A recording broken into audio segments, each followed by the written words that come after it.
What's up, YouTube? We had an interesting weekend where the Turkish military tried to organize a coup d'etat, but was ultimately crushed. This caused the metal market to spike at the end of the trading day on Friday, but was subsequently squashed on Monday.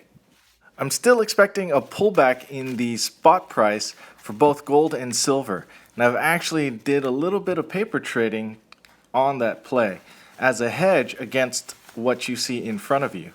I wasn't planning on adding in new money, but I was able to cash in on some eBay gift cards thanks courtesy of Silver Slacker, where I was able to convert my Target gift cards into physical eBay gift cards and combine that with my eBay bucks. So what I ultimately ended up buying was some more 10-ounce Johnson Matthey bars. Now, I didn't get these at spot. I wish I did, but ultimately, considering I had gift cards and some eBay bucks, they were heavily discounted. These were purchased at roughly $2.50 over spot, or the equivalent of the Queen's Beasts. So instead of purchasing Queen's Beasts, I went for these retro Johnson Matthey bars. Whether or not it's the right decision is still to be determined. If spot prices shoot up, the premium may or may not be there when it comes time to trade them out. If I go to a dealer, definitely not. But if there's still a collector market, these are the originals.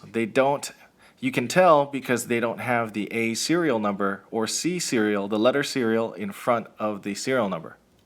This particular one is a blank back, which is ultimately one of the first or earlier editions of the JM bars.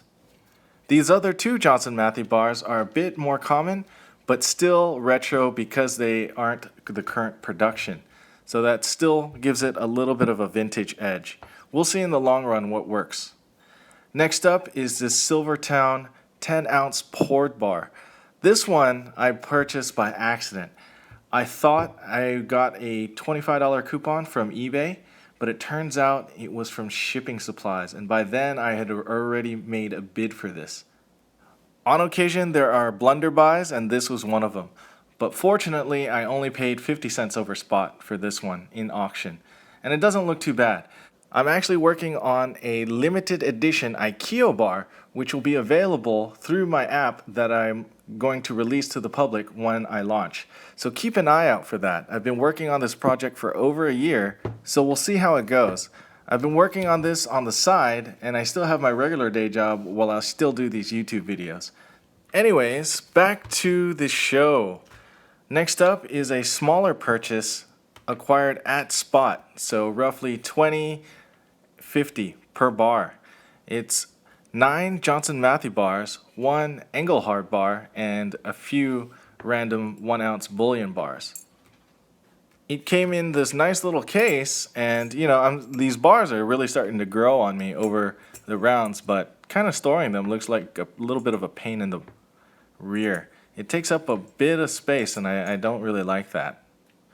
What I do like, and what you might have noticed, is that I've been collecting a little more Johnson Matthey bars. And that's because these do have a little bit of a premium attached to them, and they can still be had for spot from time to time. I wouldn't try to pay as much of a premium as I did on the 10-ounce bars, but because I had it subsidized with the gift cards and the eBay bucks, I just went ahead and did it. Even that Silvertowne, I forgot to mention, was subsidized by my eBay bucks. This is one of the last conversions that I do with the old money from pieces that I've sold from. So aside from this, there's only one other transaction I'm about to do using new money. One thing I want to include is that my average cost for these bars for every ounce is roughly $14 an ounce. I've calculated the cost per ounce purchased after sales and also before sales. So that way I know the cost of every single bar within my stack. Before this recent string of purchases you've seen over the last month, my cost was roughly $11.50 an ounce. So these recent purchases definitely increased my cost per ounce average. This last buy was also a part of the increase, and it's for some BU Libertads. These Libertads are more common date, but they look so good it was hard to pass up. I talked with a fellow YouTuber who mentioned that I might have overpaid just a little bit. I picked these up for 23 an ounce, which I know was probably at least $1 over what I should have been paying for, but they were just so pretty, and I don't come across these very often in this condition. The main thing that I'm looking for right now if I'm buying at spot is something that has some semi-numismatic value, just in case spot decides to take a plunge again. If it does, some of you might not like this, but I did place a little bit of a bet in the paper market that it will dip a little bit. So if there is a dip in the spot price, then I'll probably make a little bit of money, but if it continues to rise, then I make up for it in the value of the physical. I'm not going to get too much into that subject, but just know that I did hedge my position just in case. So I'm willing to give up a little profit in order for a little bit of security. On that note, I don't recommend people do this if you're not familiar with how that market works, especially hedging, because it can get very expensive and very costly if you make a mistake. So as with any investment idea or products, you have to do your due diligence. Just like in silver, you got to study what metals you're going to buy and also your exit strategies. So back to the coins. Even though my cost average has moved up a notch or two, I'm still under where I could be safely. So with that said, there's still some room for me to make additional buys, although I have to be very careful with my overall cost average and what my goal is. Honestly speaking, as a new silver investor, all these purchases in the $20 range make me a little nervous. That's the only reason why I took the kind of hedging position that I did in order to cover my position.